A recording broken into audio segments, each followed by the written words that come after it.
Hello, नमस्ते students.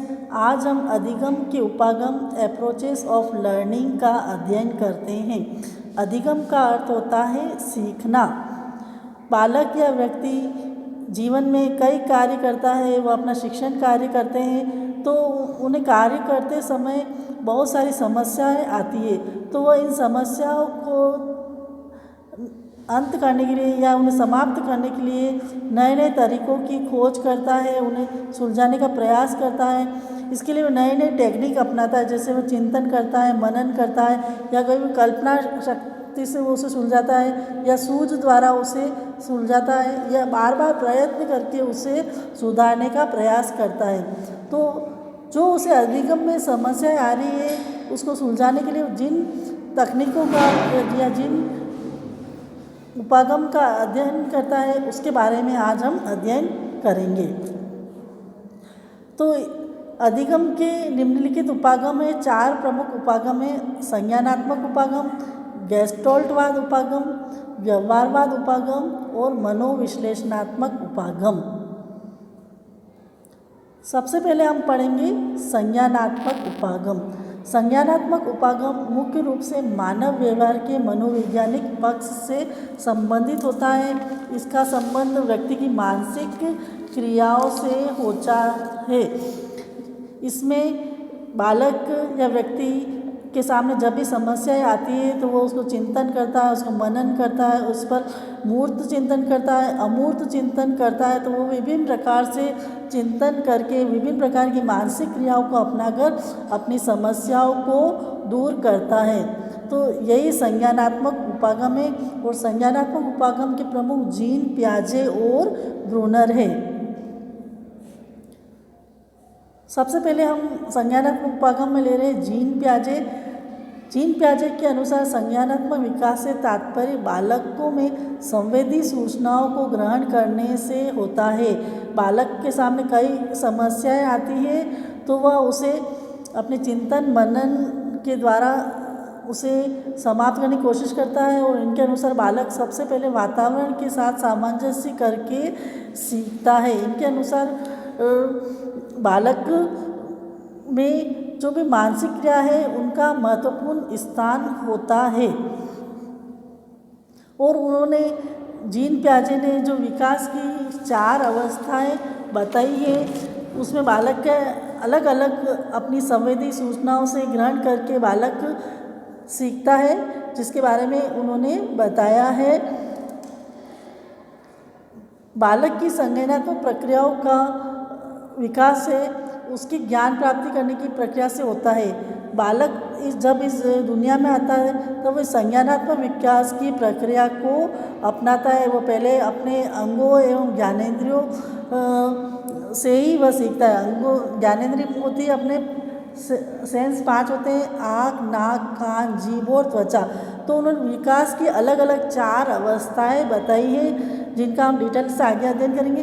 तो बालक अपने ज्ञानेंद्रियों से सीखता है। वह जैसे प्रारंभ में वह रोकर अपनी माता को अपने पास बुलाता है। जब उसे भूख लगती है, तो वह रोता है, वह अपने हाथ को चूसने लगता है। तो इस प्रकार वह ज्ञानेंद्रियों के द्वारा ही अपनी जो बात होती है, वो दूसरों तक वो प्रकट करता है। इस प्रकार जीन पियाजे ने विकास की अलग अलग अवस्थाएं बताई है।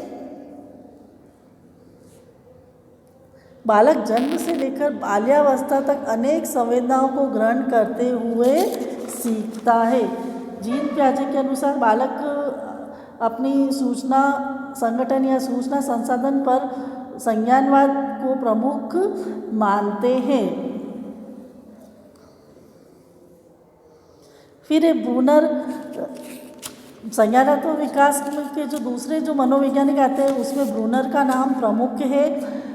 ब्रूनर का जो संज्ञानात्मक सिद्धांत है, वह जीन पियाजे के संज्ञानात्मक सिद्धांत के विकल्प के रूप में जाना जाता है। और ब्रूनर अमेरिकी मनोवैज्ञानिक थे, और इनके अनुसार मनुष्य अपने वातावरण से सामंजस्य स्थापित करके सीखता है। और इन्होंने 3 कारकों को महत्वपूर्ण बताया है: संक्रियात्मक दृश्य प्रतिमा और संकेतों द्वारा बालक सीखता है। बालक सबसे पहले किसके द्वारा सीखता है? क्रिया द्वारा सीखता है, दृश्य प्रतिमा द्वारा सीखता है और सांकेतिक के द्वारा सीखता है। संक्रिया में जैसे बालक रोकर अपनी बात अपनी माता तक प्रकट करता है, जैसे भूख लग रही है तो रो रहा है, हाथ पैर हिला रहा है तो ऐसे कर रहा है। तो और दूसरा है दृश्य प्रतिमान। दृश्य प्रतिमान भी जो बहुत कुछ संक्रियता से ही मिलता जुलता है। इसमें बालक प्रत्यक्षीकरण से सीखता है। और तीसरा होता है सिंबॉलिक मेथड, मतलब बालक कुछ सिंबल संकेतों द्वारा सीखता है और यह अवस्था 11 वर्ष से ऊपर तक की होती है। संक्रियता में शिशु अपनी अनुभूतियों को क्रिया द्वारा बताते हैं। दृश्य प्रतिमान में बालक कुछ दृश्य अनुभूतियों को अभिव्यक्त करते हैं, मतलब वो अपने मस्तिष्क में कुछ उसकी इमेज बनाते हैं। और सांकेतिक में बालक सिंबल द्वारा सीखते हैं, मतलब हमने अगर उसे जोड़ने को बोला है, आपको 5 और 2 को जोड़ना है, तो 5 और 2 को जोड़ने के लिए उसने ये चिन्ह इस्तेमाल कर दिया, मतलब उसको सिंबल को पहचानने लगता है। फिर नेक्स्ट आता है हमारा जो उपागम है वो गैस्ट्रोलिज्म, समग्रतावाद। समग्रतावाद के जो प्रमुख थे वो थे मैक्स वर्दीमर, कोफ्ता और ये कॉलर थे। इन्होंने जो सिद्धांत को माना है वह रूप, आकार, ढांचा आदि को इन्होंने महत्वपूर्ण माना है। इसके अनुसार बालकों को के सामने समस्याएं प्रस्तुत करनी चाहिए। हम बालक को सामने कोई भी समस्याएं प्रस्तुत करेंगे तो बालक उसमें अपनी कल्पनाशीलता से उस समस्याओं को सुलझाएगा। और इन्होंने गेस्टोल्टवाद के लिए इन्होंने कई प्रयोग किए हैं। इन्होंने जैसे वानर पे प्रयोग किए, चिंपैंजी पे प्रयोग किए। जैसे उन्होंने सुल्तान नामक चिंपैंजी पर प्रयोग किया था। गेस्ट्रोलिज्म किसने? कॉलर ने सुल्तान नामक चिंपैंजी पर प्रयोग किया था।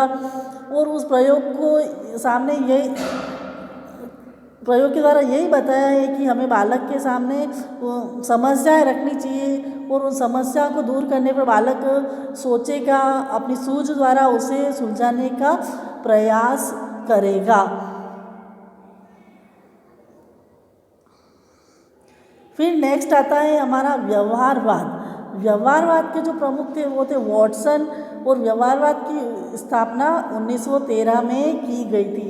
और जो व्यवहारवाद के सबसे प्रमुख माने जाते हैं, वॉटसन प्रमुख माने जाते हैं। इसके अलावा पावलन, गुथरी, हल, स्किनर, थॉर्नडाइक आदि भी जो व्यवहारवादी मनोवैज्ञानिक इसमें प्रमुख थे। व्यवहारवादी जो थे वो वातावरण को महत्वपूर्ण मानते थे। इनके अनुसार बालक के सीखने में वातावरण का महत्वपूर्ण योगदान होता है, जबकि संज्ञानवादियों के अलग था, उनके अनुसार मानसिक क्रिया ही महत्वपूर्ण होती थी। तो व्यवहारवादियों का कहना था कि हम बालक को वातावरण देखकर, अच्छा वातावरण देखकर उसे हम मन चाहे रूप में उसे ढाल सकते हैं। वातावरण ही बालक के विकास में महत्वपूर्ण होता है। तो इनका कहना था कि तुम मुझे एक बालक ला के दो, हम उसे वातावरण के अनुसार उसे चोर, डाकू या अच्छा वकील, डॉक्टर भी बना सकते हैं। तो इनका महत्वपूर्ण मानना यही था कि बालक वातावरण से ही बनता है और बालक का जो निर्माण होता है वो वातावरण के द्वारा ही होता है। फिर आता है नेक्स्ट हमारा आता है मनोविश्लेषणवाद। मनोविश्लेषणवाद की स्थापना नैदानिक परिस्थितियों में फ्राइड द्वारा की गई थी। इसके जो प्रमुख थे वो थे फ्राइड थे। इन्होंने व्यक्तित्व की संरचना के बारे में बताया है और व्यक्तित्व की संरचना के लिए उन्होंने आकारात्मक मॉडल और गत्यात्मक मॉडल दोनों ही बताए हैं। और आकारात्मक मॉडल को इन्होंने 3 भागों में बांटा है, चेतन मन, अर्धचेतन मन और अचेतन मन। जो चेतन मन होता है जिसका संबंध होता है वर्तमान से होता है, और चेतन मन हमारे इसका 10% भाग होता है। हमारे जो मस्तिष्क का जो 10% भाग होता है वो चेतन मन होता है। वो जितने भी हमारे सामाजिक, सांस्कृतिक, नैतिक और विल पावर जो होती है वो सभी चेतन मन में होती है। और अर्धचेतन मन अचेतन मन का ही एक ये पूर्व भाग होता है, ये दोनों के बीच का भाग होता है। फिर आता है तीसरा अचेतन मन। इनके अनुसार अचेतन मन ही मनुष्य में सबसे प्रमुख होता है, अचेतन मन प्रमुख होता है।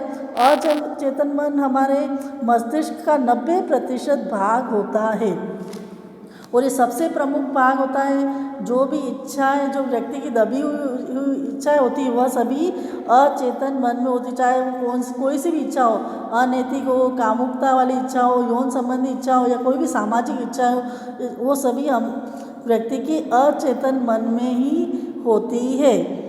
तो अचेतन मन मस्तिष्क का बहुत बड़ा भाग होता है। तो इस प्रकार इन्होंने मन को 3 भागों में बताया है, चेतन मन, अर्धचेतन मन और अचेतन मन। मनोविश्लेषणवाद के अनुसार कि व्यक्ति जो भी सोचता है, जो वर्तमान होता है वो चेतन मन होता है। वर्तमान का संबंध किससे होता है? चेतन मन में होता है। और जो हमारी जो इच्छाएं दबी हुई होती है, जो हमारी सोच जो दबी हुई होती है वह अचेतन मन में होती है और ज़रूरत पड़ने पर वह अर्धचेतन मन में आ जाती है। तो आज हमने अधिगम के उपागम के बारे में अध्ययन किया। धन्यवाद।